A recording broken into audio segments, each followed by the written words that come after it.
Welcome to From Our Generation, where we uncover the ideas and events that shape the world we live in today. I'm Crom Carmichael. And I'm Mike Hassel. Together we'll explore the past to better understand the present, because history isn't just about what happened, it's about how you think about it.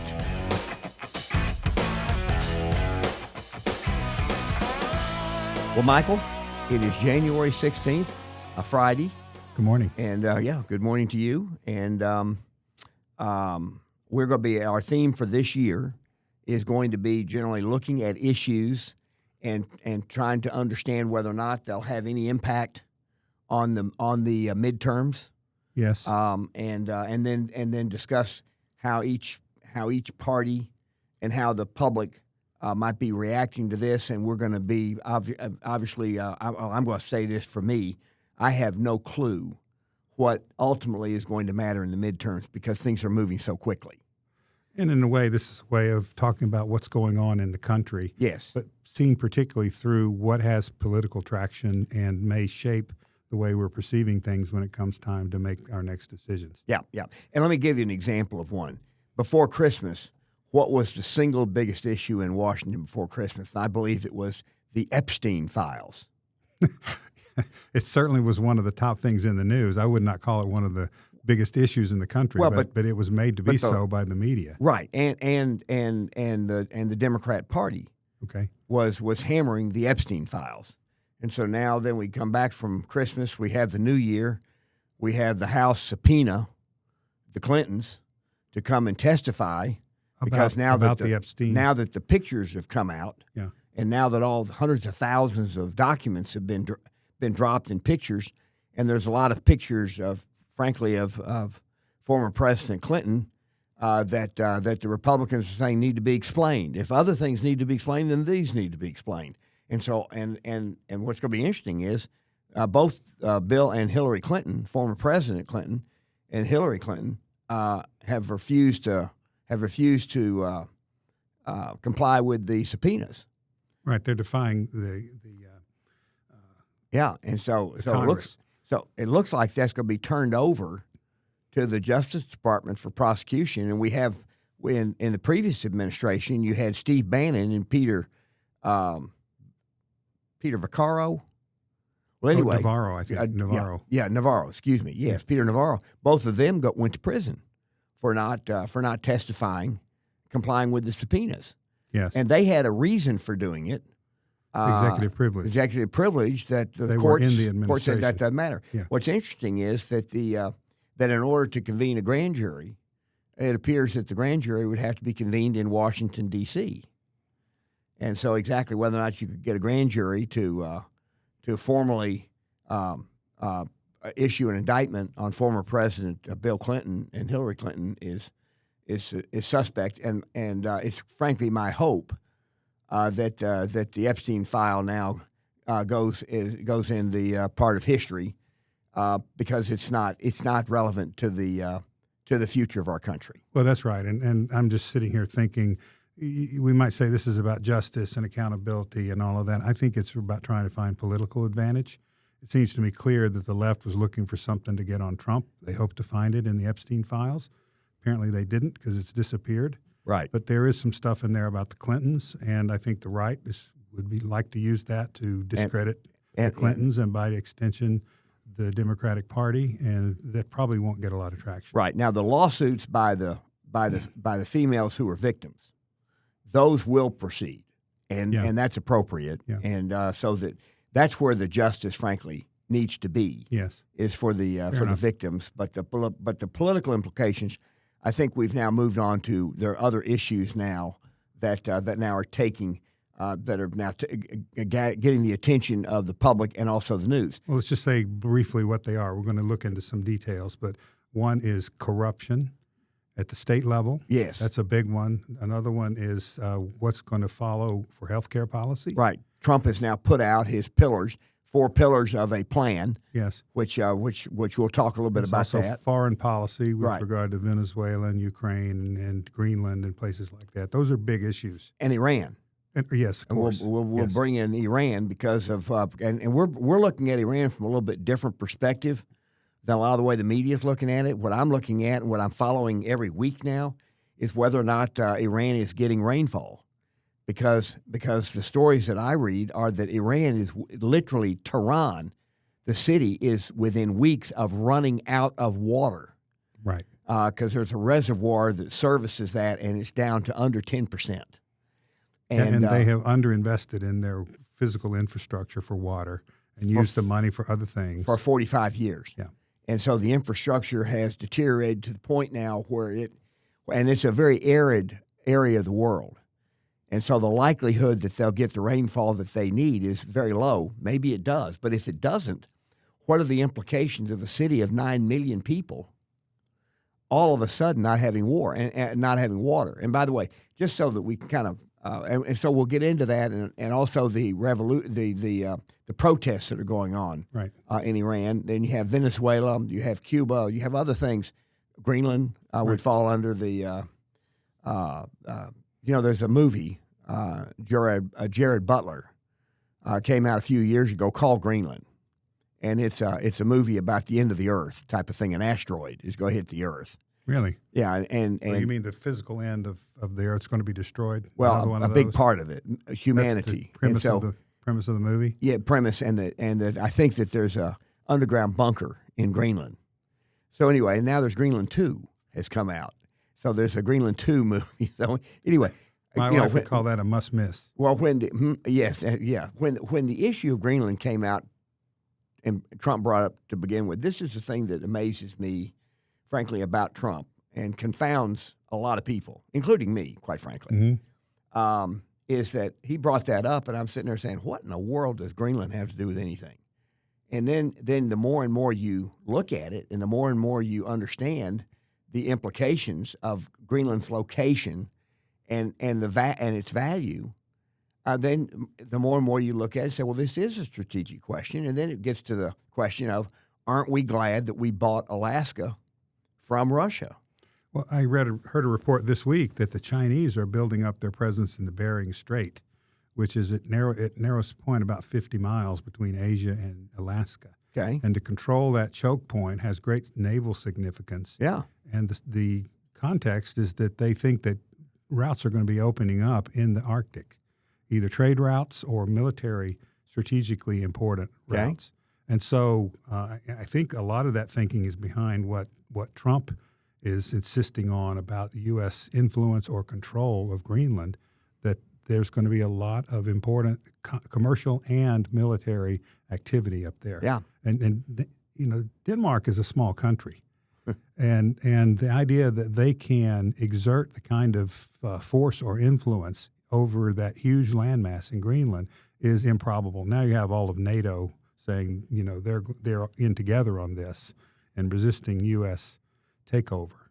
A lot of interesting themes. Lots of stuff.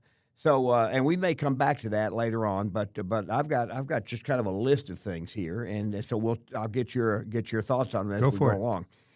This one is from John Solomon, Just the News. John Solomon is a conservative investigative reporter. Yes. I just looked him up before we started the podcast, and AI will tell you that his integrity is questioned and, all kinds of investigative reports about how reliable he is. Maybe we should say he's very conservative. He investigates things that are quite embarrassing to the left, and so the predictable dynamics flow from that. Yeah. Now the AI, if it's going to claim that his reporting is suspect, they ought to give some examples, because I've followed John Solomon for at least 10 years, and he's a little bit like Nick Shirley. He uncovers stuff before anybody else does. Yeah. And he also has very, very good contacts. Right. And so with John Solomon in Just the News, what he is claiming is that there are now multiple, and that doesn't mean like 2 or 3. I think it's like dozens of whistleblowers in Minnesota who have come forward and are now signing affidavits. So they're legally bound by what they say, claiming that the fraud that Nick Shirley has exposed in Minnesota was known all the way up to Governor Walz's office, to him himself, and so what John, and this is where you get into the prediction side of things. What John Solomon says is that he thinks that what will happen is that there'll end up being indictments brought against a large number of officials, government personnel in Minnesota, and one of those people might very well be the governor of Minnesota, Tim Walz, and then if it were brought, for example, as a RICO case,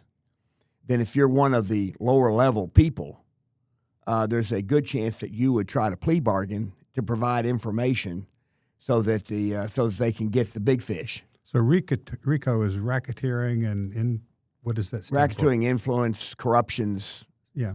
So it's basically the idea that there's a community of people that are in cahoots. Right. And so a kind of a conspiracy. And Yeah, so you're saying if you have one turncoat from that conspiracy. Well, not just one, because here's how RICO works. RICO was originally passed to go after organized crime. That's why it's called racketeering, influence, and corruptions. And I don't know what the O stands for. Maybe it's organization. But at any rate, what RICO did was they would indict, say, 50 people all at one time. And so let's say that you're one of the people who's indicted. If one is found guilty, they're all found guilty.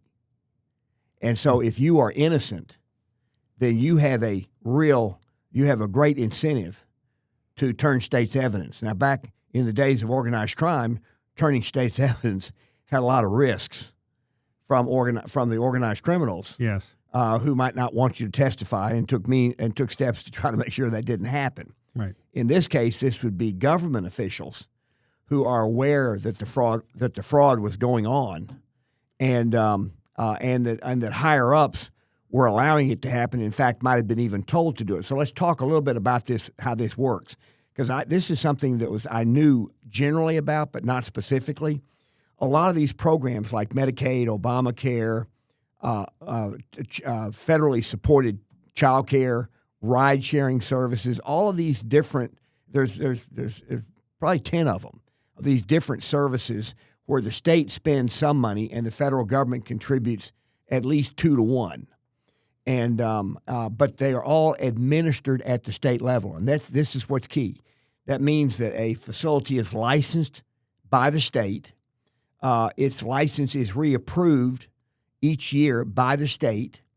The invoices that the approved entity submits is submitted to the state. The state approves the invoice and then pays its portion and asks the government to reimburse the state for the balance that is given to the entity. And what we're now learning is that at least in Minnesota, a lot of these organizations that Nick Shirley has uncovered are linked in the sense that the ride-sharing services don't provide rides to anybody, but they submit invoices showing that they did provide rides to 10 people a day from point A to point B being another licensed facility. Now we're learning that the point B licensed facility is also sending in invoices saying that they served the people that were invisibly brought to them. Yes, and so they couldn't have done that unless they were tied into the same data as the delivery services, the ride services, and so and you wouldn't be able to do that. I don't believe you could do that without collusion at the highest levels. Okay, and so we'll be interested to see how that plays out, but. And by the way, that story is not just about Minnesota. It is an example of things that are going on in Ohio, in New York, in California, in many states. Now, one thing that's interesting, we're here in Tennessee, and what I've learned here in Tennessee is that our comptroller, a few years ago, some of these fraudsters tried to set up Medicaid fraudulent entities in Tennessee, and we caught them. And so they stopped, and they're not doing it in Tennessee. But here's something interesting about Tennessee. Tennessee asked the federal government a few years ago to block grant Medicaid. So we get $7.9 billion block granted to us. We don't submit invoices or anything. And we administer it, we pay it. We have a population in Tennessee of 7.7 million people. So a little over $1,000 per citizen, not per Medicaid beneficiary, but per citizen, is what we spend in Tennessee on Medicaid. In California, it's almost $4,000. In Minnesota, it's almost $4,000. In New York, it's almost $5,000. So it gives you that gives you an idea of where to look to try to determine if there is fraud, because these numbers are so much bigger on the amount of money spent on these programs. And so the question is the population that much sicker in those states? And then the other question is, do doctors charge more? I did a search to find out if the average income of a doctor in Florida is different from the average income in California. It's within 5% of each other. So it isn't the medical professionals are earning a lot more on average. So this will be an interesting subject to kind of watch as it goes forward. Okay. The next one I want to talk about is not national, but it is local, and it has long-term potential national implications, and that is what Mamdani is doing in New York. He's appointed a housing czar, who has on podcasts that she has been on. She has said that her goal is to eliminate the ownership of private property.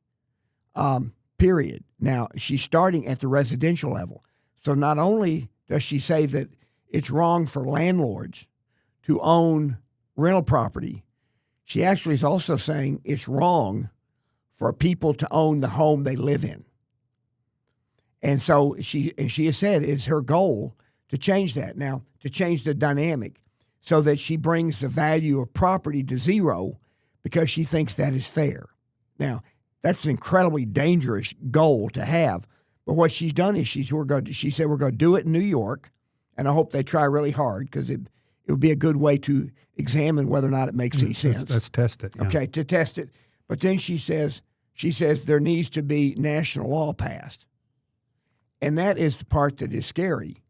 Right now, you have the takings clause, and you have the right to private property, but you have the right to private property only because the Constitution says that, and that the courts currently the courts say that that's what the Constitution says. So the takings clause is a clause of the Constitution that says you can't take someone's private property. The government can't. The government can't without compensating. Just compensation.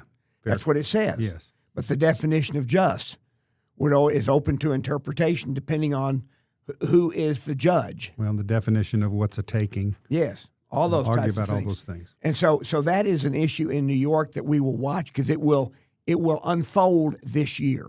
It will continue past this year, but with our goal of examining issues as they relate to the midterm, that one will be one that will matter. Well, the implications of that are just mind-boggling. I mean, if you can't own property, do you own your income? Well, if somebody gives you money for work, do you really own that, or is it up to the government to tell you how to use it? Well, I mean, do you own your retirement accounts? Exactly. Mamdani himself has said in previous podcasts that his ultimate goal is for the government to own the means of production. Now, that is Karl Marx. I mean, that is literally his phrase. And so we'll watch this because it's not just now theory. It's now going to be the attempts will now be put in practice. So it'll be interesting to see what will happen in New York. Now, this is a story that I find interesting, and we've talked about this, I think, in previous podcasts. In California, the government employee unions in California are trying to get enough signatures for a ballot initiative that will impose a wealth tax on all wealth that an individual has above $1 billion. So if you have $11 billion, and this voter initiative passes, that person, if they still are a resident of California at the time it passes, then that person will owe $500 million that they have to pay over the next 5 years. And what we've talked about in the past is that if their net worth is tied up in securities with a huge capital gain, in order to raise the $500,000 to pay in taxes, they have to sell $500 million. $500 million. They have to sell $800 to $900 million, of assets because they have to pay 13.3% in capital gains taxes in California, and then they have to pay the 24% tax on capital gains at the federal level. So for me, the easiest way to visualize this is you have the Google fellows, you have Netflix, you have Apple. Those big companies have all grown up through capital gains. What the wealth of those founders is in their ownership of a company that's grown up from zero. Yes. Yeah, and It's also not cash in the bank. Yeah, and some of the top executives at those companies also have unrealized gains in their stock options. Mm-hmm. And so exactly how that would be handled. But what's interesting is this. Ro Khanna is the congressman who represents Silicon Valley. I think silicone is something else. Okay, Silicon. That was a big mistake. Yeah. Silicon. Let's not go there. Yeah. But Ro Khanna, and he's a Democrat he's interviewed a lot on TV. He's very articulate, and he tries to act like he's a moderate. Yeah. He tries to act like he's a moderate. Now, his voting record is far left. Mm-hmm. But what he says is he tries to act like he's a moderate. Well, his district has many of the billionaires that will be affected live in that district, and the companies are headquartered in his district. He has come out in favor of the of this tax, of this referendum, and the reason he's done that, in my opinion, is that Ro Khanna knows that the government employee unions are the most powerful force in the Democrat Party when selecting the primary candidates for any race. This is one of the guys who wants to run for president. Now, whether or not he can get any traction is another question, and whether or not the billionaires who live in his district will continue to support him, because they have in the past. I think you can make a plausible case that those billionaires will no longer live in his district. Yes. They're already leaving. They already are. And there was another article that I read that said that there are 200 billionaires who live in California, and their total net worth is $2 trillion, and that $1 trillion of the $2 trillion has left California in the last 6 months. Now, I don't know if that's true. I just read the article. I don't know how they would know it, the people who are writing it, other than if you did, quote, surveys or something like this. This voter referendum gains traction on signatures, and that's being reported regularly. The billionaires will need to, if they don't want to be taxed, they will need to move before November, because the referendum says that if it is voted by the taxpayers into law, the tax is due, is owed immediately, and you must pay it over the next 5 years. So even if you leave the state, you still owe it. The state is going to claim you have 5 years to pay it. You still owe it. And they have a past of chasing people after they left the state. Yeah. You know that. Now, Mike, this is one that we brought up in the past, and this is not going to be about this election per se, but the trans issue is still a political hot-button issue.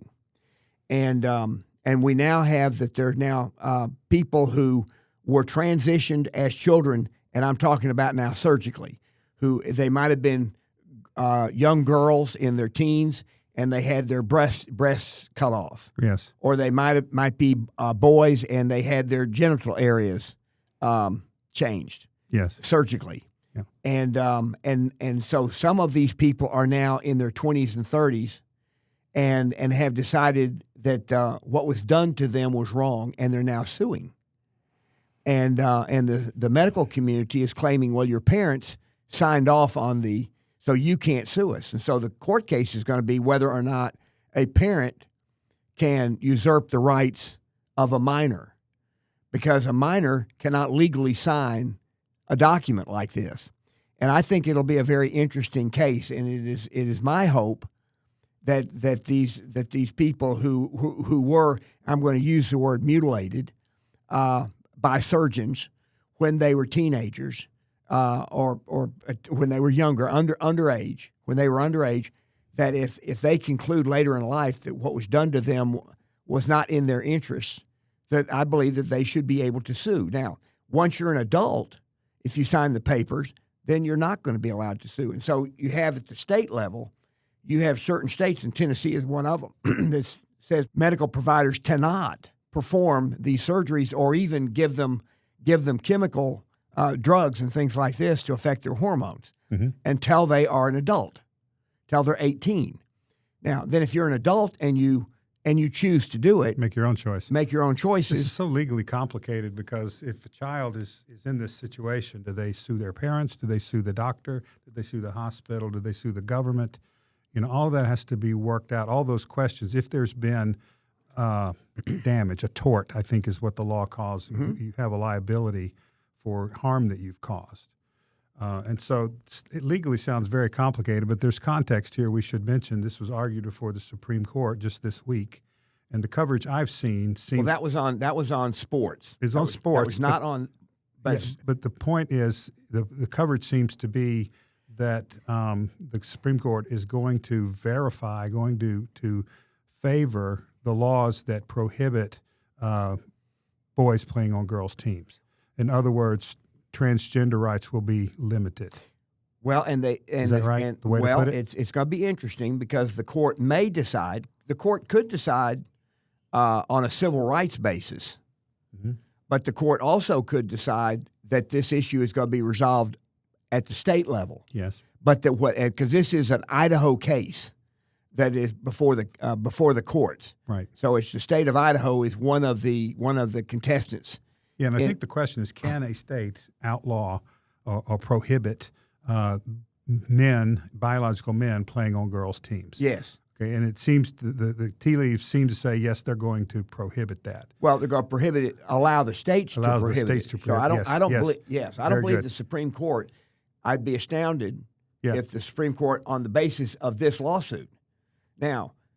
Finish the sentence. You'd be astounded if they do what? If they side against a state setting what the law is within their state. Yeah, this is an important nuance. They're not saying which one is right. They're saying what the state is allowed to decide. Correct. And now there may be another case that comes up that would be an individual woman suing, claiming that on the civil rights violation that she should not be she should not be forced to compete against males as a Title IX civil rights issue. Right.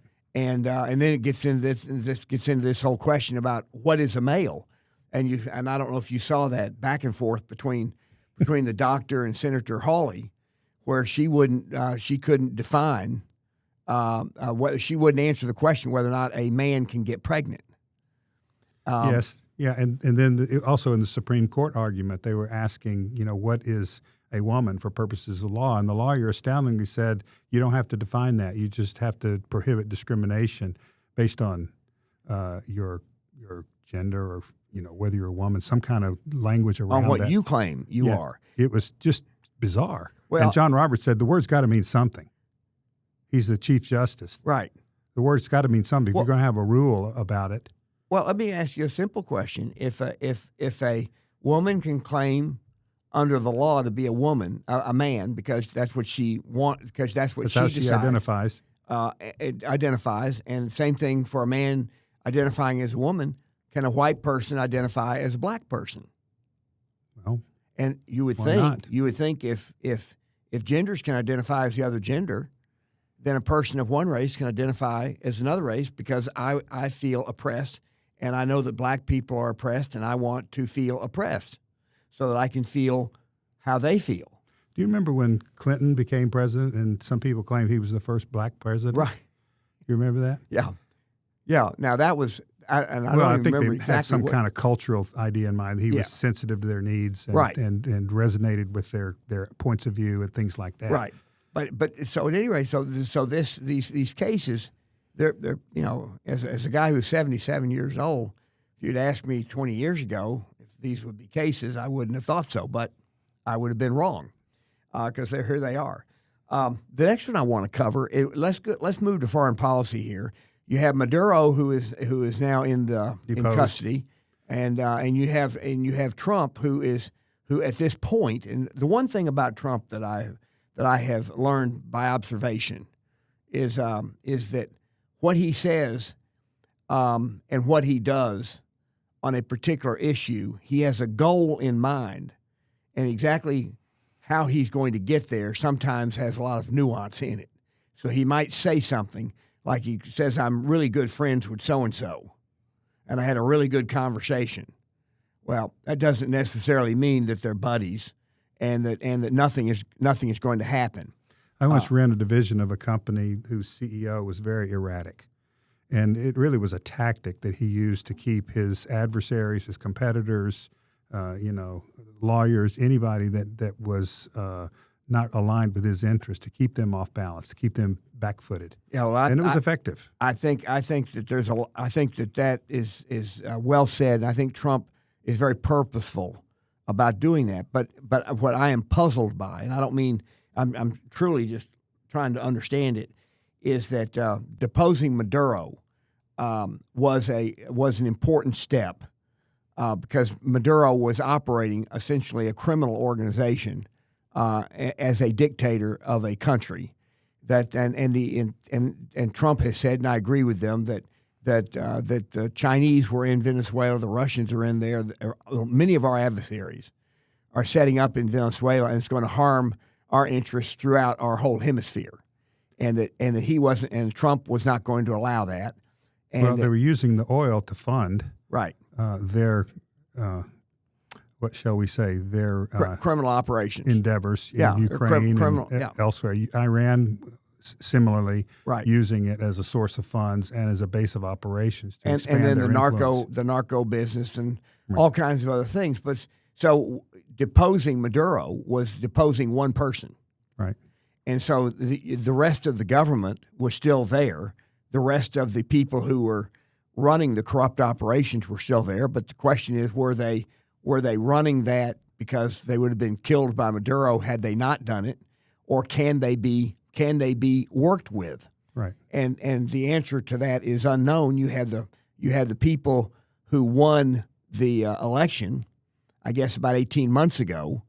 And Trump has met with, I believe he met with her in the White House, but he also is in discussions with and conversations with Maduro's number two, but he is still blowing up the narco boats, and he is still capturing the oil tankers. Boats. Yeah. And so Venezuela in particular will be interesting to watch from a hemispheric standpoint. Yeah. Trump it profoundly disrupts the foreign influence of China, Russia, and Iran in our hemisphere. Well, yes. And that's Trump the big picture to me. All these other things are details that support that, and I think that's wise. Yes. But he's also had discussions with other leaders. He's made it clear in regard to Mexico that the cartels are not going to be allowed to continue to operate. Right. And that he views the cartels as terrorist organizations within the country of Mexico. And he's essentially saying, I'm going to work with you if you want to help, if we want to work together to take these people out. And if you don't, I'm going to do it myself. Now, he makes those claims, and then we'll see. As Marco Rubio said, be very careful when the president says something that concerns him. You should accept that as he is concerned. Right. He's not faking it. And so now let's move over to Iran.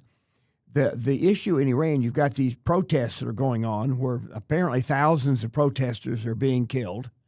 You have Trump, who has told the leadership of Iran, if you continue to kill protesters, you're going to pay a price. And but then the other thing about Iran, Mike, that you and I talk about that I just don't see in the news, and I don't understand why, is that Iran is about to run out of water.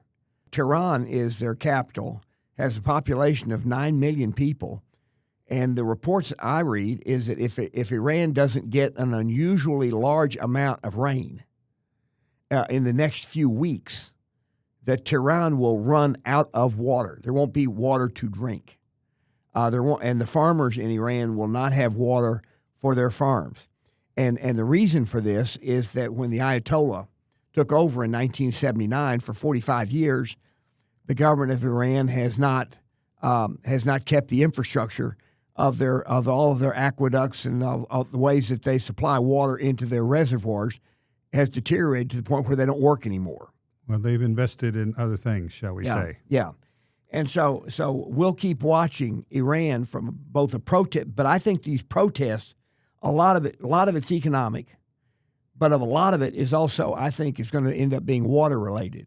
And so we'll keep an eye on Iran as part of the foreign policy.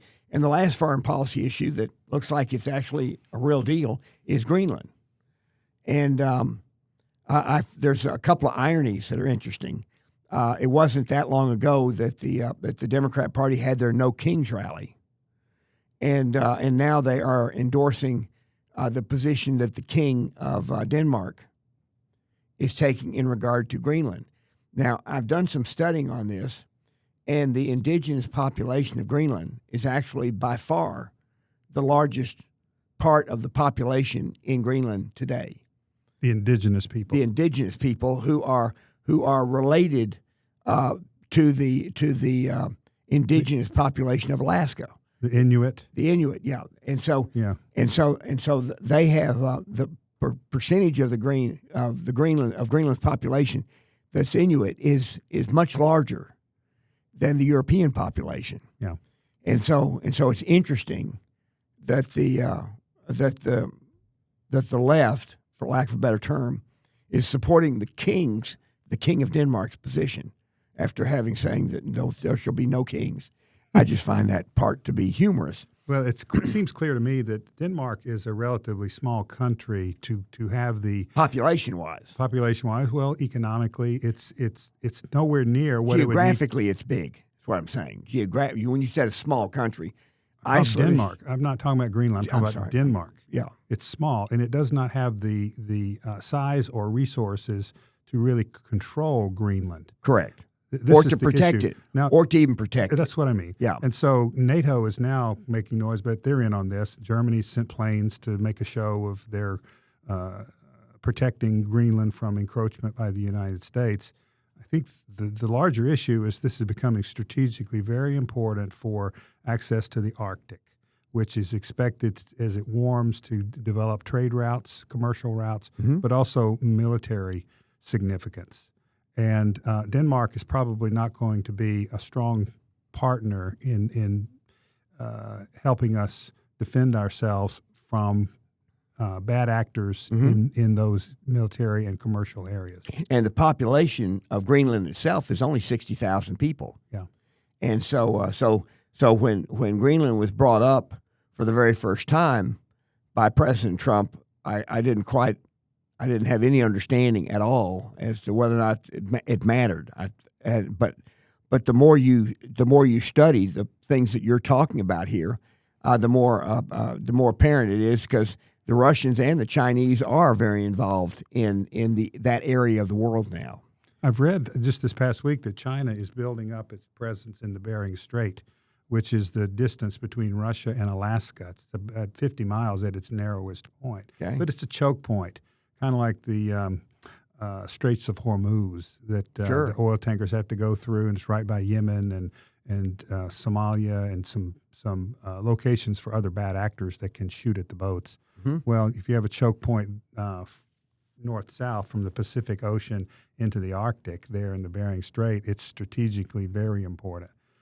So Trump has kind of kicked the Chinese out of the Panama Canal, or at least tried to. I'm not sure exactly how much of that is achieved, but that is a choke point for commerce from east to west, from Pacific to Atlantic, and vice versa, without having to go all the way around South America. So there's a lot of these commercially and militarily strategic points that are being addressed now, and I think the big picture is really interesting to me to try to understand. Yeah. So international affairs, let's put it that way. Yeah. I believe will be that it's usually not that important in an election. Right. It's the economy. And I still think the economy will be the biggest issue. Yeah. But I'm going to say that in big picture stuff, economy will be a big deal. Healthcare will be a big deal, because Trump has now come out with his 4 pillars of healthcare reform. Yeah.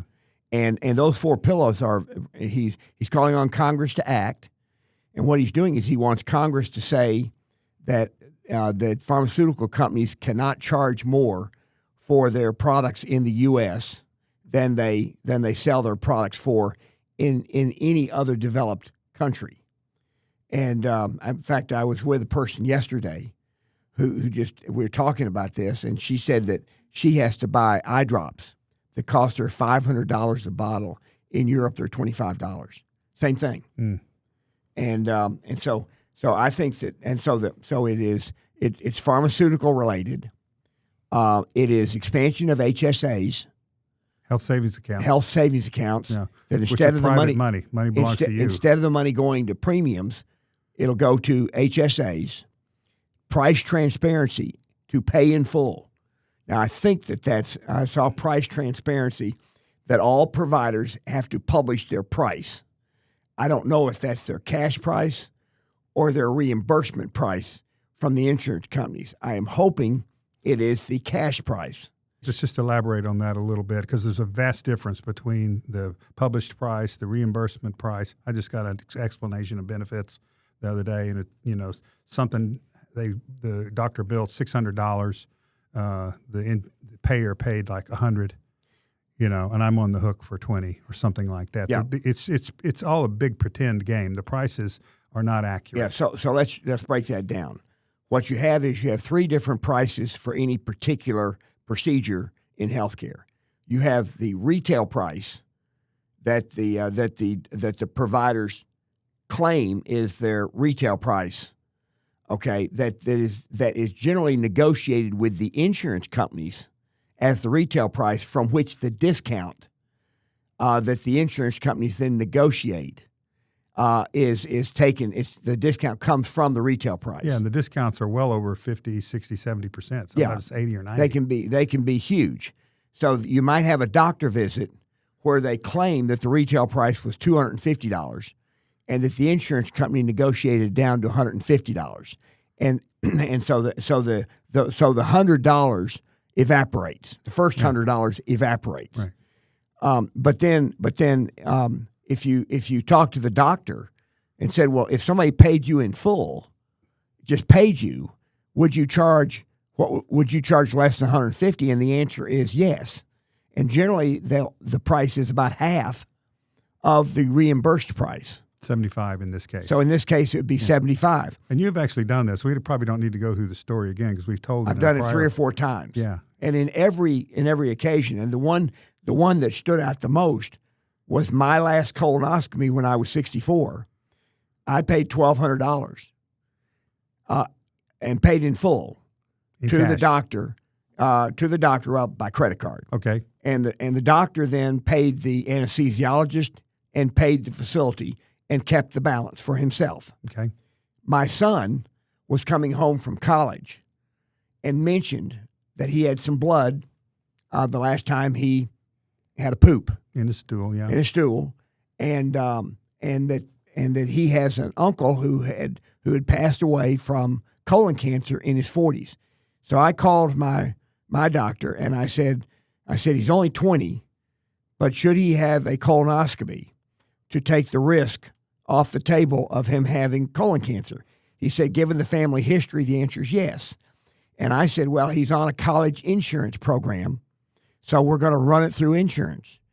And so my son showed up, put down his insurance card.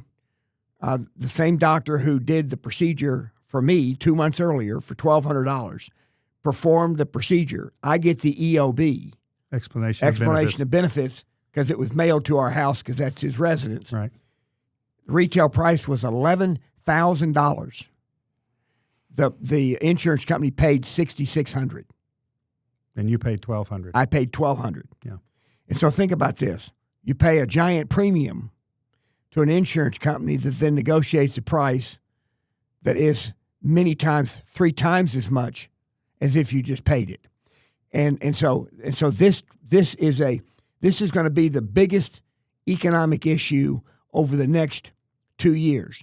And what Trump said to the Republicans is, we're not going to extend Obamacare. Right. We're not going to extend it because that'll just kick the can down the road. Well, extending it means authorizing the extra subsidies Yes. that have to be paid to make this viable. And then so you're going to kick the can down the road. And Trump says, no, we're going to address this problem now. Right. And I think that is great. I don't care what side of the political if you're an insurance company executive, you're not happy. Yeah. Okay? But those are the only people who are unhappy. Everybody else, if they dig into this, ought to be happy. And I think this will be the second biggest political issue of this year. And economy overall, health care, foreign policy. For those listeners who may not have heard some of our prior podcasts, we made the point that this problem infects all of the prices because health care goes into every product, every service that we buy. And so if you knocked out this waste, this graft, this corruption, and had real prices, then the cost of everything should go down. Everything, and the cost of health care, the cost of insurance should drop dramatically. So the benefit But my point is the cost of coffee will go down, the cost of bacon will go down. Everybody that makes those things will be paying less, and their prices won't need to be so high. Correct. So this is kind of, to me, this is the fulcrum of the most important issue on the so-called affordability issue. It's not, and you could almost claim, Michael, that it's directly related. Yeah. There's a parallel also with the corruption that we're talking about because the graft that people have figured out how to do to steal money from the government goes into these trillion-dollar deficits that we're going to eventually expect to pay in inflation, basically. It's not going to get paid off directly. It'll show up in inflation somewhere down the road. Or lower wages. I mean, it has a negative impact, like a wet blanket on the whole economy. So that issue. So on a related topic, and this is going to be how the media will play into this. Now, you now have the media now is very, very dispersed. If I have about 10 places that I go on a regular basis to get my news, I then go to other places to see how they are reporting the news. And those other places, which are more the traditional legacy media, they are reporting the news in a very different way than the other places that I get the news. And so you sent me some examples of how the news, for example, one of them was a CNN broadcast where CNN did a ride-along with ICE agents in Chicago. So their reporter rode with ICE agents during the Obama presidency. About a decade ago, then, or more than that. A little more than a decade ago. But it was the ICE agent showing the reporter how they pick up illegal immigrants and how they then process people who have crossed the border illegally. And CNN reported on how the ICE agents did this in a very, very positive way. And we're going to be showing that clip on our podcast, pulling that clip off and showing it. But it's a fascinating thing to see that CNN is now, the way they now portray what ICE agents are doing to the very same set of criminals as they were lauding how ICE agents acted under Obama. It's really quite fascinating. Well, I was going to point to an adjacent kind of problem, and that is the talking points that we hear, that Trump has completely overstepped his bounds in Venezuela, that this is illegal and, impeachable, really, if you listen to the rhetoric around it. But 5 years ago, the left was saying, we got to do something about this. And why isn't Trump doing something about this? Right. It kind of went away during Biden's time, I think. But, there was really strong rhetoric about how awful Venezuela was, and now we do something about it, and the talk inverts. Well, and then when Maduro stole the election 2 years ago, when he stole that election 2 years ago, everybody was all in a dither about how Maduro had stolen the election. Yeah, it didn't matter whether you were Democrat or Republican; everybody was outraged. And there's a more recent example. Well, I guess they're all recent, but in Minnesota, the Attorney General, or one of the government lawyers, resigned. He's a Trump official. He resigned. Thompson, guy named Thompson. And so, 2 weeks ago, Waltz made some very disparaging remarks about him, just raked him over the coals. And then as soon as he got fired, he's wonderful, and Trump has done away with the wonderful guy. Yeah. And the way the media reported it was the way that you just described it. And now the legacy media. Yeah. And then you have the Nick Shirleys. I mean, imagine if you're an investigative journalist who has uncovered this massive fraud. And the way he's covered in the press is disparaging. Yes, exactly. He's uncovered the fraud, and the press is mad at him for uncovering the fraud. Yeah, shoot the messenger. Yeah. So Michael, we'll kind of wrap it up here. So this reporting issue will be one that we kind of point to occasionally, because I don't want to. I think the issues will speak for themselves, and I'd rather that we focus on the issues and try to be as accurate as we can be on providing the factual information. Well, fair enough, but it raises the question of what are the issues if we can't believe what we're told? What sources of information do we trust? We're not there. We're not investigating the fraud in Minnesota, and so we've got to depend on some source of information. And so I agree that maybe we can look past the communications layer and look to what's actually happened, but we've got to depend on something to know what's happening. Well, you and I are going to be kind of kibitzing and talking about these things, but the public, they have their own ways of getting information. A lot of it is going through the grocery store. I mean, in other words, people have opinions that are based on their real life experiences. Right. Yes. Not on their studying the issues, how the issues impact them. And that's why I say that this healthcare issue can be so big, because it impacts. We spend more money. We spend $5 trillion of our total economy on healthcare. That is more than we spend on all of food, including restaurants, by the way. I mean, that's eating in your home, or eating out, and energy. We spend more money on healthcare than we do on food and energy combined. So that gives you an idea that if there is, and I believe there is, at least 40% of that $5 trillion is pure waste. Some of it's fraud, but a huge part of it is pure waste, because the system itself is so inherently wasteful. Right. It is so poorly designed that in order to run it requires enormous costs that if people just simply were given the price, they could afford to pay them. And if they have tax-deductible HSAs, it is even better. And the other key thing about the HSAs, and then we'll close up here, is that the HSAs, if you don't spend the money, and most people won't spend the amount in their HSA, it stays in their personal account. It is money that is theirs, and it becomes a part of their wealth. Part of their wealth, and I think that'll be so. So I'm excited about talking about that issue, because it's now being brought to the front at a time where it's not just somebody popping off about it or somebody talking about it here. This is now going to be, the President of the United States has brought up a 4-point program and is demanding that Congress act on it. And so that'll be a big part of this year. And so we'll close up for today, and I will see you next week. I look forward to pursuing all these threads. Yeah, thank you.